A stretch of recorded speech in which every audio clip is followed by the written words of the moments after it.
Bien, vamos a empezar la clase del día de hoy con imágenes. En reumatología ustedes se van a dar cuenta que usamos muchas imágenes. Dentro de ellas es la ecografía. Vamos a avanzar con ecografía el día de hoy. Y vamos a hacer ecografía de hombro, rodilla y mano. Básicamente, no con el objetivo que ustedes sepan hacer ecografía, sino con el objetivo de que ustedes vean qué zona se hace ecografía, qué tejidos se puede observar en la ecografía y qué patologías podríamos encontrar en una ecografía para poder solicitarla, ¿sí? Y qué ventajas y desventajas tiene la ecografía. Ya vamos a empezar con la ecografía de hombro. Y les comento, en realidad la ecografía musculoesquelética o ecografía reumatológica nos es muy útil a nosotros las reumatólogas debido a que nos ayudan a corroborar el diagnóstico que nosotros estamos proponiendo, ¿no? Bajo síndromes. Y es una de las herramientas quizá que más usamos de apoyo al diagnóstico, inclusive más que la resonancia, inclusive similar a la radiografía. ¿Por qué? Porque es accesible, ¿sí? Lo podemos utilizar a tiempo real. Yo ahora evalúo a mi paciente y en simultáneo puedo hacer la ecografía inmediatamente. Es dinámico, es comparativo. Ejemplo, le hago la evaluación de la rodilla derecha y también puedo hacer una evaluación de la rodilla izquierda en simultáneo y poder comparable. Entonces, y es muy accesible. En costos es muy accesible, inclusive mejor que una resonancia. Y ustedes se van a dar cuenta, la gol estándar para ver partes blandas para algunas zonas del cuerpo, y lo vamos a decir en la clase, la gol estándar es la resonancia. Sin embargo, la más accesible, la más efectiva, la que más se usa es la ecografía, ¿sí? Solo en algunos 3 puntos claves, solo es la resonancia. Después, la ecografía le lleva de lejos a la resonancia, salvo sea una patología muy exquisita, que nosotros evaluamos por ecografía y no encontramos nada, no encontramos patología orgánica, anatómica, podemos pedir una resonancia, ¿sí? Entonces empezamos con la ecografía de hombro. Y aquí en ecografía de hombro, voy a eliminar esto. ¿Cómo quitar esto? Aquí, chiquitito. Ya está. Aquí, en ecografía de hombro, lo que sí quisiera que sepan es que es operador dependiente. Es decir, si por ejemplo ahora en las prácticas ustedes están haciendo ecografía y quieren hacer una ecografía de hombro, probablemente para que puedan hacer una excelente ecografía, tienen que hacer al menos 15 ecografías de hombro para llegar a un estándar. ¿Sí? Porque es operador dependiente. Los que inician haciendo ecografía, pues tienen más errores de los que ya hacemos por años ecografía, ¿no? Entonces, es operador dependiente, ¿por qué? Porque va a depender, uno, del uso del transductor. Voy a poner mi punterito. Va a depender del transductor que tú elijas y va a depender de la posición, ¿sí?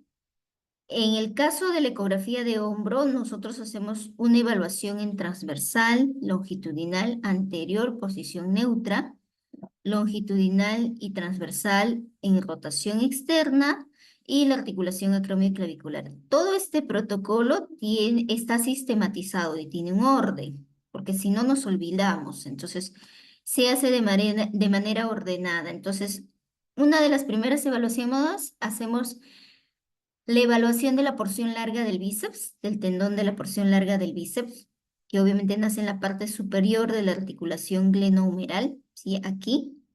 Luego va a recorrer el canal bicipital y aquí es donde nosotros vamos a evaluar. Entonces, la posición que utilizamos para evaluar el bíceps es en posición neutra. En esta posición, el codo a 90 grados con la mano en supinación y colocamos el transductor a este nivel. Y vamos a obtener una imagen así, en la que el troquíter va a estar acá, el trocánter acá, y aquí el tendón, y esto es el ligamento transverso. Y aquí el músculo deltoides. Esa es la imagen tradicional que obtenemos, ¿sí? Una buena imagen. Otra mala imagen es así, cuando el transductor lo inclinamos un poco, no está ingresando el haz de ultrasonido de manera vertical en 90 grados, sino ligeramente inclinado.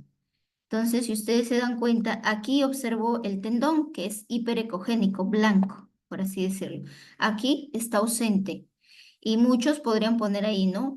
Desgarro de tendón porque no se observa el tendón. Sin embargo, es un proceso que nosotros lo llamamos un, un hallazgo que se llama anisotropía, que es por mala colocación del transductor, es una mala técnica.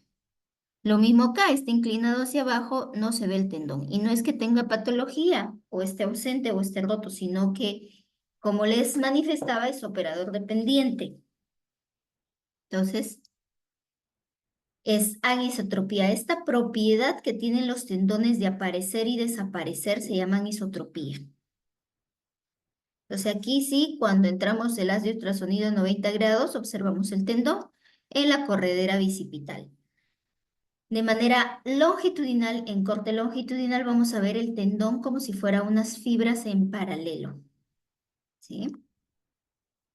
Cuando colocamos mal el transductor, no vamos a ver las fibras de paralelo bonito, sino van a ver estas fibras, ¿sí? Que no están en paralelo y si se dan cuenta está inclinado, cuando debería verse horizontal, ¿sí? Entonces, esta es una mala toma y este proceso lo llamamos anisotropía, esa propiedad. El siguiente tendón que evaluamos después del bíceps, que tiene su sinovia al costado, está el subescapular, el costadito. Y lo evaluamos en esta posición, posición de rotación externa, codo 90 grados, ligeramente rotado, y evaluamos a este nivel.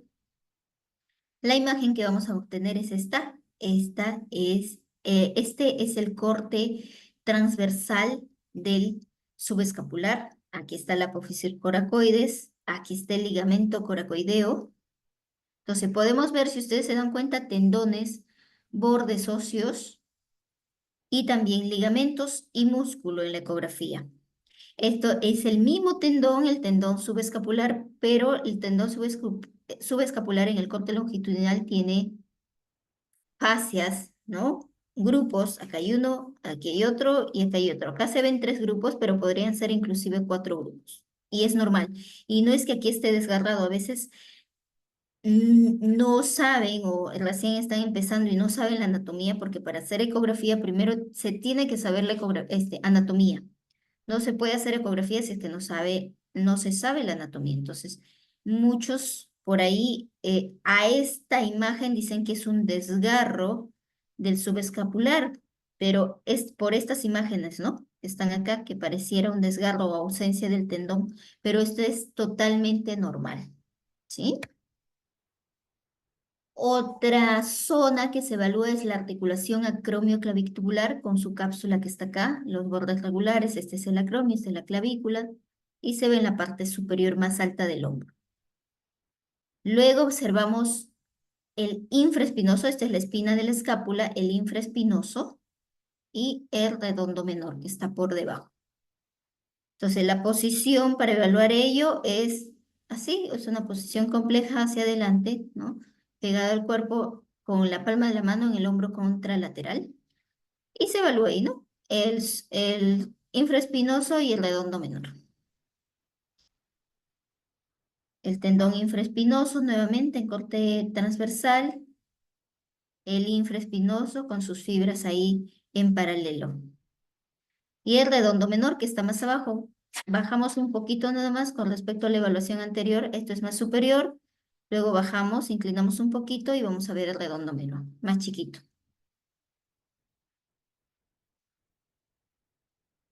Aquí observamos el tendón redondo menor y la cavidad glenohumeral en la parte posterior. En la parte posterior podemos observar la articulación del hombro. Si se han dado cuenta, en la parte anterior no vemos la articulación del hombro, solo lo podemos evaluar por la parte posterior.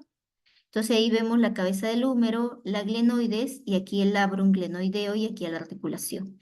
Y sobre ello el tendón de redondo menor. Es una imagen similar en la misma posición, solo que está más profunda. Miren, la cabeza del húmero, la articulación, el labrum glenoideo, que es el cartílago. Ahora, en el hombro, recuerden chicos, aparte de la articulación acromioclavicular, del tendón supraespinoso, ¿sí? Este es músculo supraespinoso, tendón supraespinoso sobre la espina, que viene de atrás. La deltoides, aparte de esas estructuras, existe una bursa. Es esta imagen ovalada, inclinada, color violácea, ¿sí? Es la bursa subacromio subdeltoidea, ¿sí? Que normalmente no se debe visualizar, ¿sí? Cuando es patológico, recién lo podemos observar. Entonces, en patologías podemos encontrar bursitis. Ahora, esta posición de Kras, ¿sí? Esta es la posición de Kras para evaluar supraespinoso. El tendón supraespinoso, que es el tendón que más lesiones se tienen en el manguito rotatorio. O en el síndrome de hombro doloroso en general, el tendón que más se lesiona es el tendón supraespinoso, que en el corte longitudinal o eje largo se ve como si fuera un pico de ave gigante, ¿sí? Y en el corte transversal se ve como una semirrueda. Les explico esto porque a veces ustedes van a leer las conclusiones de sus familiares que le hayan hecho una ecografía y va a decir, ejemplo, conclusión, desgarro del tendón supraespinoso. Sin embargo, el desgarro ustedes lo deberían observar en esta imagen o en esta imagen. Sin embargo, lo que ustedes van a ver en las imágenes no es ni lo uno ni lo otro. Cualquier otra cosa menos ello. Entonces, por eso es importante que ustedes sepan cuáles son los cortes tradicionales, porque a veces simplemente creen que es un desgarro, colocan cualquier imagen de cualquier zona de esta parte y lo colocan, ¿no? Pero ustedes van a saber evaluar, auditar, ¿no? Por su propia cuenta, que si esas evaluaciones que se están tomando son adecuadas o no. Entonces, en el eje largo o longitudinal se ve como un pico de ave y en el eje transversal se ve como una semirrueda. Y el desgarro se debe ver ahí, ahora lo vamos a ver. Entonces, la otra posición de Kras es la posición de Kras modificada, que también nos sirve para ver tendón supraespinoso, ¿no? El tendón supraespinoso como un pico de ave, ¿sí? En corte longitudinal, y aquí como una semirrueda en corte transversal o coronal. Otra estructura que evaluamos en hombro son los ligamentos, en este caso el ligamento coracocromial, ¿sí? Aquí observamos el ligamento, aquí toda su extensión, el ligamento coracocromial. Recuerden que los ligamentos son estructuras fibrosas que se extienden de un hueso hacia otro, ¿sí? Este es el ligamento coracocromial. Entonces, hemos hecho una evaluación dinámica del hombro en la que hemos observado la articulación glenumeral, el tendón del bíceps, la articulación acromioclavicular, el pinzamiento. Aquí podemos observar la bolsa subacromio subretoldea, la bursa, y podemos ver si es que está pinzado o no. Y el hombro posterior. En cuanto a patologías, porque acabamos de ver tendones normales. Ahora, en patologías, el bíceps, como tiene una cápsula, tiene sinovia, puede acumular líquido en la parte superior e inferior. A eso nosotros llamamos tenosinovitis del bíceps. ¿Sí? Hay líquido arriba y líquido abajo, y eso debemos observarlo en el corte longitudinal del tendón y en el corte transversal. Es el mismo tendón, solo en diferentes cortes, y acá hay líquido a esta imagen, ¿no? Cuando si su conclusión dice tenosinovitis del bíceps, ustedes deben ver ambas imágenes, corroborarlo, porque en ecografía todo se corrobora. Se corrobora en corte transversal y se corrobora en el corte longitudinal para hacer el diagnóstico. Entonces, aquí sí podemos notar que el líquido está acumulado alrededor del tendón, igual aquí. Sí, porque a veces solo se ve en el corte transversal y no en el longitudinal, y no haríamos el diagnóstico. Entonces, esto se trata de una tenosinovitis del bíceps. Ahora, aquí vemos la corredera en el húmero, pero el tendón no está aquí, el tendón está acá. Es una subluxación del tendón, ¿sí? El ligamento transverso no está acá, sino está desplazado. Entonces, es una subluxación del tendón del bíceps. En esta otra imagen, acá vemos una imagen como en piquito, entonces el tendón supraespinoso, que acá hay una calcificación con sombra acústica posterior. Entonces, calcificación del tendón supraespinoso. En el otro corte es lo mismo, ya no está la semirrueda, pero aquí está la calcificación con su sombra acústica posterior. Y cuando el tendón se rompe, básicamente el tendón que más se lesiona es el tendón supraespinoso, les vuelvo a repetir. Existen varios tamaños. Cuando es un desgarro pequeño es cuando el desgarro tiene un tamaño menos de 1 centímetro. El desgarro es grande o de grosor completo cuando es de 1 a 3 centímetros y el desgarro es masivo cuando tiene más de 3 centímetros. Y otro tipo de clasificación de los desgarros o roturas, en el caso del tendón supraespinoso, si es que el desgarro, a ver, está en estas zonas, ustedes saben que esta es la parte superior, aquí está el deltoides y acá debajo está la bursa, que en este caso no se ve porque la bursa está ahí invisible, no está patológica. Entonces esa zona llamamos la zona superficial o bursal.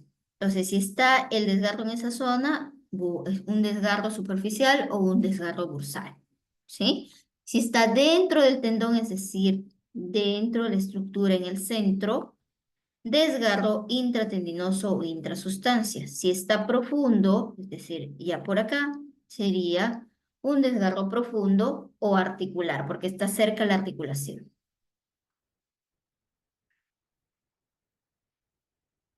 ¿Cómo vemos la rotura de un tendón? Por ejemplo, aquí, ¿no? Es un defecto hipogénico. Si ustedes se dan cuenta, aquí está la cabeza del húmero, aquí está el deltoides y aquí está la piel. ¿Dónde está el tendón? Desapareció el tendón, está ausente. ¿Y cómo nos damos cuenta? Que hay una línea blanca que es como un artefacto que nos dice que acá ha habido un desgarro, ¿sí? Nosotros llamamos a esa lesión el signo de la interfaz, que nos indica que hay un desgarro. Aquí vemos el tendón supraespinoso, la semirrueda, y acá hay un vacío. Este es un desgarro profundo, inclusive intrasustancia porque agarra el centro, ¿ya? Es una imagen hipoecoica. Aquí, ¿no? El tendón, esta es la piel, esta es la deltoides, aquí viene el tendoncito y aquí hay un hundimiento. Es un desgarro parcial, de grosor completo pero parcial, porque todavía aquí hay tendón supraespinoso. Entonces, las rupturas pueden ser transversales, longitudinales, mixtos. Este también es un desgarro de tendón supraespinoso. Si ustedes se dan cuenta, aquí está el húmero, la cabeza del húmero, aquí está la semirrueda, ¿sí? De aquí hasta acá. Está hinchada el tendón. Aquí está el signo de la interfaz que me dice que acá ha habido un desgarro o me indica que hay un desgarro. ¿Y por qué más me doy cuenta que hay desgarro? Porque ustedes saben que esto es como una semirrueda. El ancho de acá debe ser el mismo ancho de acá y el mismo ancho de acá, pero este ancho está más delgado, está como que hundido. Eso nosotros llamamos el signo de la rueda pinchada.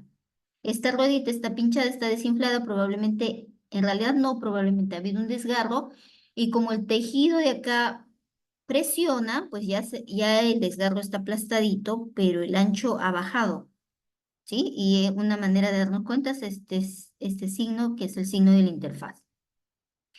Nuevamente acá, el signo de la interfaz significa que ha habido un desgarrito pequeño, pero que hay. Este es más notorio todavía, esta es la cabeza del húmero, que en realidad tiene cambios crónicos irregulares, no está totalmente redondo. Pero miren, signo de la rueda pinchada, está más profundo. Y esto mismo, cada desgarro hay que corroborarlo en corte transversal, que sería este caso, y esto sería en corte longitudinal. Se ve el pico, pero aquí en el pico hay una zona hipocogénica. Y aquí se ve una bolsa, una lesión anecogénica, que es la bursitis subacromio subdeltoidea. Ahora pasamos a la rodilla. En la rodilla, ¿qué observamos? ¿No? Aparte, también hacemos una evaluación sistemática, es decir, ordenada, ¿sí? Y como que dicen, en la rodilla podemos evaluar todas las partes de la rodilla, excepto, hay una excepción, la única zona que nosotros no podemos evaluar exactamente a su totalidad, en un 100% son los meniscos. Se van a dar cuenta que voy a ver parte del menisco en las imágenes, pero hasta el centro no voy a lograr ver el menisco y tampoco los ligamentos cruzados. Entonces, en el caso de la rodilla, la gola estándar para evaluar ligamentos cruzados y menisco es la resonancia magnética nuclear. Todo el resto de la rodilla, partes blandas, lo puedo evaluar con la ecografía, ¿sí? Haciendo eso como hincapié, evaluamos qué vemos en la rodilla. Colocamos al paciente en posición de flexión de 30 grados y vamos a evaluar el cuádriceps, ¿sí? La zona prerrotuliana, el tendón rotuliano, los ligamentos cruzados, que vamos a verlo aquí también. A ver, pero vayamos en orden, esto es la región suprapatelar. Y lo que vamos a evaluar aquí es el tendón de cuádriceps, el receso suprapatelar, si es que existe la bursa en esta zona. Entonces, se fijan, el tendón del cuádriceps se puede observar a 30 grados de flexión, pero cuando está extendido, ese tendón no se ve muy bien, se ve con anisotropía. Entonces, aquí nuevamente se ve el tendón del cuádriceps muy bonito, con sus fibras en paralelo. Entonces, en corte longitudinal, este es en corte transversal, ¿sí? Tiene una medida menos de 6,1 milímetros. El receso lateral de la rodilla, lateral podemos verlo en la zona medial y lateral también, que se ve aquí. El receso tiene un poquito de líquido, pero es un líquido normal. Esa cantidad de líquido es líquido normal. También podemos aproximarnos a la zona del muslo y observar, ¿sí?, el recto femoral en el centro, el vasto medial, el vasto lateral y el vasto interno, ¿sí? Ver los músculos, ¿sí? Los paquetes musculares también podemos observar por la ecografía. Aquí vamos a ver al costado, podemos ver los recesos, ¿sí? Y a la vez sobre el receso vemos el retináculo rodilla lateral y el retináculo medial, que son ligamentos también. Y una imagen en corte panorámico, por así decirlo, el receso suprarrotuliano con el tendón cuádriceps. Aquí está la rótula, aquí observamos cuando hay patología bursas, el tendón rotuliano, la grasita de Hoffa, ¿no? Y aquí, la grasita de Hoffa, el tendón rotuliano. Aquí observamos bursas infrarrotuliana profunda, infrarrotuliana superficial. Aquí, como es normal, no vemos la bursa. Y aquí el receso suprapatelar, ¿sí? También logramos ver el cartílago articular en una flexión máxima del paciente y vemos así como si fuera una sonrisa. Este es un cartílago normal, miren, de bordes definidos, muy bonitos, ¿sí? El tendón del cuádriceps en la parte inferior, ¿sí? Todo lo vamos haciendo en orden. Hemos empezado en la parte superior, luego la parte anterior y luego la parte inferior. El mismo tendón patelar en corte transversal, los ligamentos colateral medial. Y en el ligamento colateral medial aquí tenemos dos astas, una profunda, una superficial.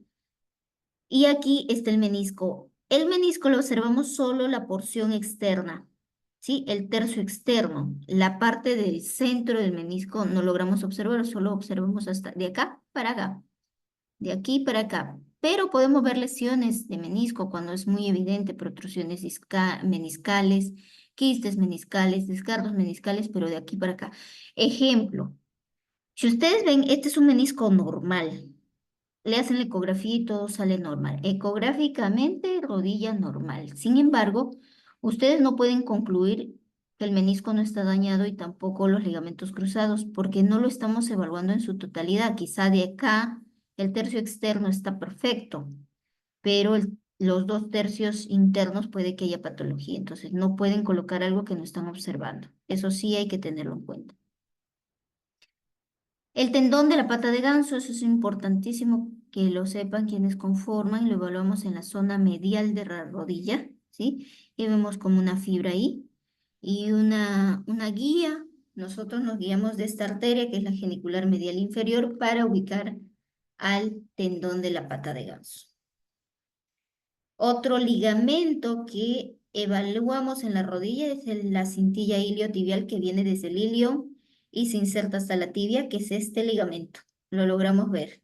¿sí? Es muy importante observarla. El ligamento iliotibial que se observa en la zona lateral de la rodilla, el mismo ligamento en corte transversal, el ligamento colateral, lateral, ¿sí? Que es este ligamento. En las cabezas de flecha se ve el ligamento muy bonito. Aquí está, en realidad, el orificio femoral, ¿sí? La tibia, el peroné, ¿sí? Aquí en el peroné se inserta lo que es el ligamento colateral lateral. Al inicio es muy difícil de evaluar, muy pocos lo pueden ubicar, pero luego te adaptas y inmediatamente a los segundos lo encuentras. Igual es el mismo ligamento, aquí está el tendón popliteo, ¿sí? Este de aquí, ¿sí? Parte del ligamento colateral. Entonces, han unido dos imágenes para poder verlo toda la extensión. Este es otro tendón que vemos en la zona lateral, que es el tendón del bíceps femoral. No es del bíceps del hombro, sino es el bíceps femoral, que es este de aquí, ¿sí? Y este es el bíceps femoral, que se ve un poco más grueso, una banda más ancha. Y esta es la cintilla iliotibial, que si se dan cuenta se parecen, pero este tiene como que un agarre, ¿sí? Y este es más chiquito el agarre o la inserción. La parte posterior podemos evaluar lo que son los tendones también de la pata de ganso, parte de los tendones de la pata de ganso, parte y otros tendones. Entonces, aquí observamos el semimembranoso en corte transversal, aquí el semitendinoso, aquí el gracilis y aquí el sartorio, ¿sí? Este es el semimembranoso, este es el gemelo, el músculo gemelo medial. En esta zona de asterisco es donde se forma la bursa semimembranosa o quiste de Baker, ¿ya? Pero como este paciente es normal, no hay quiste de Baker. Vemos la parte del cartílago, ¿sí? El tendón del semimembranoso. Este es el ligamento cruzado que se puede lograr ver con ecografía, chicos, pero no es lo ideal para evaluar. Lo ideal para los ligamentos cruzados es la resonancia. También podemos ver el paquete neurovascular, la arteria, la vena. Cuando ustedes presionan con el ecógrafo, la vena puede desaparecer, pero la arteria no. Y este es el paquete nervioso, ¿sí? El nervio popliteo. Lo mismo aquí la arteria poplitea, la arteria genicular inferior y la arteria tibial anterior. Seguimos en la parte posterior y vemos el uno es el tendón popliteo, el otro es el ligamento colateral lateral y el otro es el tendón del bíceps. En ese orden, el tendón popliteo es más profundo, el tendón del bíceps femoral es más superficial. Y aquí lo vemos en el entrecorte. Aquí en la parte posterior también vemos, ¿sí? La fíbula, este es el peroné, y aquí observamos los nervios, ¿sí? Son dos nervios, este es el nervio peroneo superficial y el otro es el peroneo profundo. Cuando indicamos ecografía de rodilla, como ya les he mencionado antes, todo lo que han visto, todos los ligamentos de la rodilla, ¿sí? Todo se observa con la ecografía, excepto ligamentos cruzados y menisco. Entonces, ustedes pueden pedir, solicitar en patologías deportivas, ¿no? Hay paciente que se cayó, un futbolista que se golpeó, algo traumático inflamatorio, pueden pedir una ecografía de rodilla. Para evaluar el cartílago, pueden pedir ecografía de rodilla. Para evaluar el cuádriceps, el tendón rotuliano, la pata de ganso, el bíceps, todos los tendones y ligamentos, para evaluar quistes, derrames, sinovitis, masas, todo ello podemos evaluar con la ecografía de rodilla. Entonces, básicamente, lo pedimos en varias enfermedades, ¿sí? Una de ellas es la artritis reumatoide que afecta a rodilla, pero a la hora de evaluar sinovitis, panos, lesiones óseas, cartílago para ver erosiones. En el caso de las espondilortopatías seronegativas, para ver entesitis, entesopatías o sinovitis subclínica. En el caso de artropatía por cristales, como la gota, hay que ver si hay calcificaciones, signo de doble contorno, ejemplo, ¿no? Detección de depósitos de cristales. Se puede ver los cristales en el caso de la artrosis también para ver derrame, ver los bordes del cartílago si están irregulares. Cuando hay dolor de rodilla para ver cuál es la afectación, qué estructura está lesionada. Y en el caso de la pseudotromboflebitis, se llama pseudotromboflebitis porque parece una tromboflebitis, es decir, la pierna del paciente está hinchado, ¿sí? Y ustedes dicen, tiene una trombosis venosa profunda, una de las piernas está hinchada, pero es una pseudotromboflebitis porque en realidad no es que haya un trombo, sino que el quiste Baker se ha roto y se ha ido hacia la pierna, por eso se ve hinchada.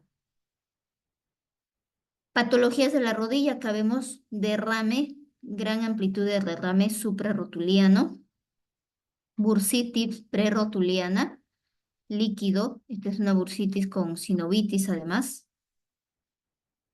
En la zona medial, los osteofitos gigantes que nos denotan artrosis, igual acá hay osteofitos gigantes que nos denotan artrosis y miren el menisco. Puedo ver parte del menisco si es muy evidente que está protruido. Hay una meniscopatía medial, producto de la artrosis. La articulación está muy pegada, ¿sí? Igual aquí el osteofito, el menisco, hay protrusión del ligamento medial. Aquí está el menisco calcificado. Esto es un quiste de Baker en la zona posterior, su base, su cuello, su cuerpo del quiste de Baker. Lo que hacemos generalmente a veces vienen pacientes obesos con signos o clínica de artrosis. Sí o sí les hago la ecografía para valorar si hay quiste de Baker, porque la artrosis es factor de riesgo para quiste de Baker. A veces los ubico y lo que hago, porque a veces vienen muy adoloridos, ingresamos con una agujita con guía ecográfica, llegamos acá y lo aspiramos. Una vez que lo aspiramos, colocamos la medicina antiinflamatoria y esa rodilla mejora. Entonces aquí hay una imagen gráfica de un cartílago de la rodilla normal, ¿sí? ¿Qué sería esto? Cuando hay depósito de cristales se ve el signo del doble contorno en el caso de la gota y en el caso de la condrocalcinosis o pseudogota el depósito de cristales es a nivel central, en el centro del cartílago, así como acá. Entonces este es cartílago articular, ¿sí? Los spotting, los cristales, acá hay uno chiquitito en el centro, igual acá. ¿Sí? Estos son depósitos también de cristales, igual acá depósito de cristales en la condrocalcinosis o pseudogota, aquí también. Este es el menisco con depósito de cristales, los bordes irregulares, ligeramente irregular, pero acá están los depósitos de cristales que podemos verlo. Esto es algo leve, pero aquí miren, todo el cartílago articular está depositado con cristales de CPPD, cristales de difosfato dicálcico. En la radiografía, lo que ustedes pueden observar es la rodilla, ¿no? Una imagen radiopaca, ¿sí? En el centro del menisco, ¿sí? Que nosotros lo llamamos condrocalcinosis, pero en la ecografía lo mismo podemos verlo acá. Entonces es una pseudogota y el menisco, miren, está calcificado aquí, que es lo mismo. Pero esto es con ecografía y esto es con radiografía. Con ecografía puedes ver estadios bastante tempranos, con radiografía un poquito más avanzados. Entonces, lo que ya les vengo recalcando, puedes utilizar, en realidad siempre hacemos una evaluación sistemática de la rodilla, todo en orden. Lo único que sí, y aquí les pongo que lo único que no podemos evaluar así al 100%, porque no se evalúa al 100%, en la rodilla son los meniscos y los ligamentos cruzados. Por eso usamos la resonancia. En el caso de la mano, en el caso de la mano, sí, son ligamentos y articulaciones sumamente pequeñas. También evaluamos ligamentos, articulaciones, cartílagos, articulaciones, erosiones, ¿sí? Los tendones, en este caso extensores, que en ciertas posiciones tienen una ubicación y en otras diferente. Eso es que hay que saber anatomía para poder ver. Y es importante saber, pues, que están aquí los ligamentos y todo, porque a veces nos piden descartar, ejemplo, desgarro del ligamento del tendón flexor profundo del tercer dedo. Entonces tengo que ubicar el tendón flexor y verificar si evidentemente está ahí o está roto.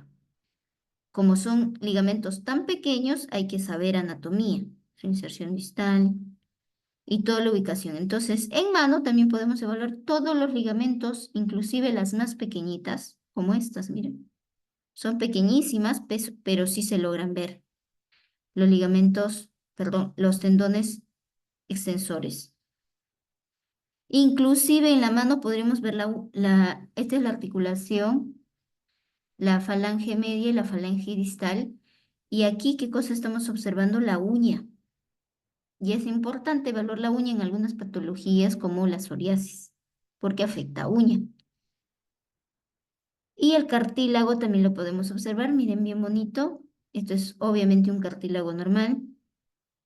Y luego observamos también los tendones flexores, que también son pequeñísimos, pero sí logramos observarlo. Pero hay que tener mucha experiencia. Entonces observamos los tendones flexores superficiales que luego se profundizan y los tendones flexores profundos que luego se superficializan por un quiasma que se llama el quiasma de Campbell. Esta es una imagen anatómica de la ubicación del tendón flexor superficial, tendón flexor profundo, los lumbricales, la arteria, la vena, los metacarpos y el músculo, los músculos interóseos y los lumbricales acá. Y es lo mismo, ¿no? Las metacarpofalángicas, los músculos interóseos, lumbricales, el tendón flexor profundo, tendón flexor superficial y aquí la arteria y el nervio. La arteria y el nervio. Tendón flexor superficial, tendón flexor profundo. Claro, al inicio les va a costar, inclusive van a decir, qué cosa está viendo la doctora que yo no lo veo? En realidad hay que tener buen ojo, hay que saber dónde está ubicado según anatomía y lo ubicamos rápidamente. Sí, es cuestión de experiencia, pero ustedes nada más les estoy dando las imágenes porque quiero que sepan qué estructuras podemos ver. Otras estructuras que podemos ver en el dedo son las poleas. Las poleas, mira, son como anillos. Hay poleas anulares y hay poleas cruzadas, ¿ya? Estas poleas, si se dan cuenta, tienen la función de sostener estos tendones flexores. Si no existieran las poleas, estos tendones estarían sueltos y nuestra mano no tendría la forma que tiene. ¿Sí? Entonces la sostiene. Pero hay patologías como el dedo en gatillo o tendinitis de los flexores que las poleas se hinchan, se dañan y atrapan al tendón flexor. ¿Sí? Entonces cuando el tendón flexor está hinchado, se obstruye aquí y pueden sentir un nódulo. Entonces aquí las poleas normalmente no se observan, ¿sí? Pueden verse así una zona ecogénica bien delgadita, pero a veces es patológico. Les voy a enviar unas poleas bien gruesas que encontré en un videíto.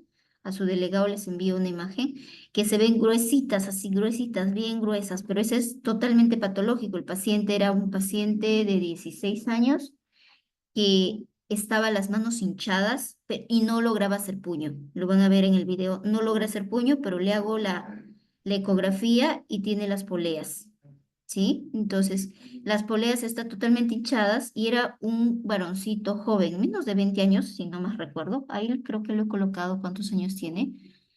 Pero finalmente, ¿cuál fue su diagnóstico de ese paciente? Fue un paciente varón, adolescente joven, con diagnóstico de lupus. Y todo empezó su patología con tendinitis de los flexores. Bueno, también vimos esto, la base. Aquí está la polea delgadita, sumamente delgada, los tendones flexores. No vamos a entrar en detalles, pero sí quiero que sepan que se evalúan todos los tendones, tendones flexores, tendones extensores, bordes óseos, ligamentos, uñas.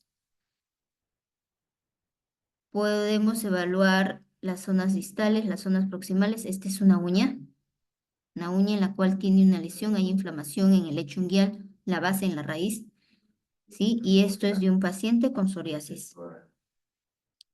Articulación inflamada con derrame y protrusión de la cápsula y Power Doppler positivo de una metacarpofalángica de una paciente con artritis reumatoide.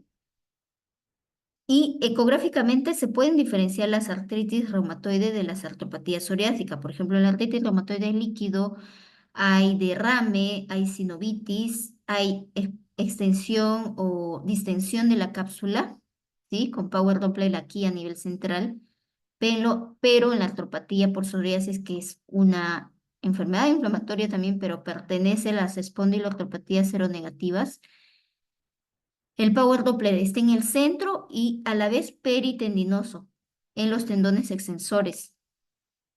Entonces, eh, si ejemplo, ustedes tienen una paciente mujer que tiene artritis, como acá, derrame en metacarpofalángicas, aquí yo ya sé el diagnóstico, pero si tiene Power Doppler en los tendones, me orienta que sea más una artropatía seronegativa que una artropatía seropositiva. ¿Sí? Ecográficamente podemos ver esas diferencias. Aquí observamos osteofitos en una artrosis de un paciente. Signo de doble contorno que vemos en la gota, en los pacientes que dudan que tengan gota también, paciente con sospecha de gota, varón joven, le piden la ecografía para descartar signo de doble contorno. Si lo encontramos, están haciendo ustedes el diagnóstico, ¿sí? Paciente con sospecha de CPPD, depósito de cristales de pirofosfato dicálcico. Si sale positivo, pues un ratito chicos, si sale positivo.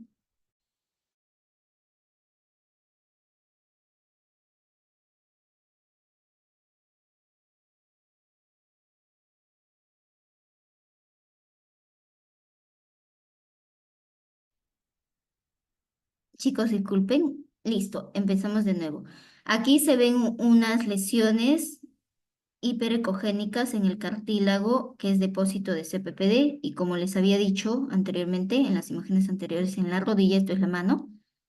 Aquí vemos signo de doble contorno que es característico de la gota, y aquí los spots, estas manchitas blancas, que es signo de la pseudogota. También podemos ver aquí un cartílago aceptable, normal, y aquí un cartílago de bordes irregulares, igual de bordes irregulares. Esta es una artrosis leve y esta es una artrosis severa. Esto es una ecografía de una dactilitis, de un dedo en salchicha. Si se dan cuenta que está la parte final del dedo, la falange distal, la falange media, la falange proximal y aquí la cabeza metacarpiana. Y se dan cuenta, aquí están los tendones flexores, ¿sí? Tendones flexores. Y aquí están las poleas. Mire, que hay una polea gigante. Aquí está totalmente hinchado. Y no solo está hinchado y no solo hay artritis, derrame articular. Miren, que va hasta acá, de aquí para acá. Derrame articular, sino también hay edema de tejido celular subcutáneo. O sea, cuando ustedes vean un dedo en salchicha o una dactilitis, le hacemos la ecografía y esto es lo que vamos a observar. Y eso es una característica, no se olviden de las espondiloartropatías seronegativas, que lo hicimos la clase el día lunes. Evaluación, hay scores que nosotros utilizamos en el caso de del Power Doppler grado 1, grado 2, grado 3, que no sé, quiero que se aprendan cómo es, ni el grado, ni qué características tiene, pero sí quiero que sepan que podemos ver los grados de compromiso de la articulación. También podemos observar la erosión. Les comento, la gola estándar para ver erosiones en el cuerpo es la resonancia, ¿sí? Sin embargo, en accesibilidad, en dinamismo, y se puede evaluar en simultáneo todas las articulaciones del cuerpo, es la ecografía. Lo evaluamos muy bien en etapas bastante tempranas de las enfermedades. Entonces, porque en la resonancia tendrían que escanearle todo el cuerpo, que a veces es imposible si con la justa se hace una zona por los costos, escanearle todo el cuerpo pues es casi imposible. Entonces, nosotros, las reumatólogas, utilizamos solo la ecografía, ¿sí? Entonces aquí estamos haciendo la ecografía de una mano en la cual hemos encontrado una erosión, ¿sí? Y hay enfermedades que causan erosiones, hay enfermedades que no causan erosiones. Entonces, al encontrar alguna de ellas, podemos sospechar de alguna más que otra, ¿no? También observamos tenosinovitis. Esto es un tendón flexor de uno de mis pacientes y miren, alrededor bastante líquido, ¿sí? Y eso debemos observar tanto en corte transversal como en corte longitudinal. Y aquí están las arterias digitales. Es el cuarto tendón flexor izquierdo. Listo, chicos. Entonces, recalcar que en la ecografía vemos todo lo que es partes blandas y rebordes óseos, ¿sí? Nos sirve todo para partes blandas. Y mañana vamos a hacer algo de radiografía, también vamos a hacer densitometría y recordarles ahí, en la radiografía nos sirve para ver hueso, al igual que la tomografía. Y la resonancia, sí, partes blandas también, ligamentos, meniscos, discos intervertebrales para ver protrusiones discales o hernias, o en el caso de la resonancia que sí nos es bastante útil es en la articulación sacroiliaca, ¿sí? Para descartar sacroileitis que se presenta en las espondiloartropatías seronegativas. Listo, chicos, si hubiera alguna pregunta con respecto a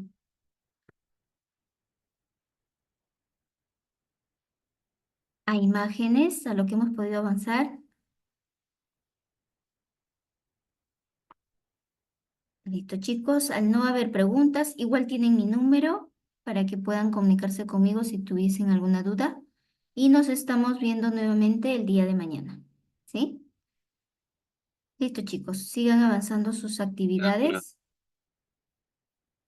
Ya, George. Ahí creo que ya le pasé a George la información. Gracias a ustedes por la atención, chicos, para que lo vayan leyendo.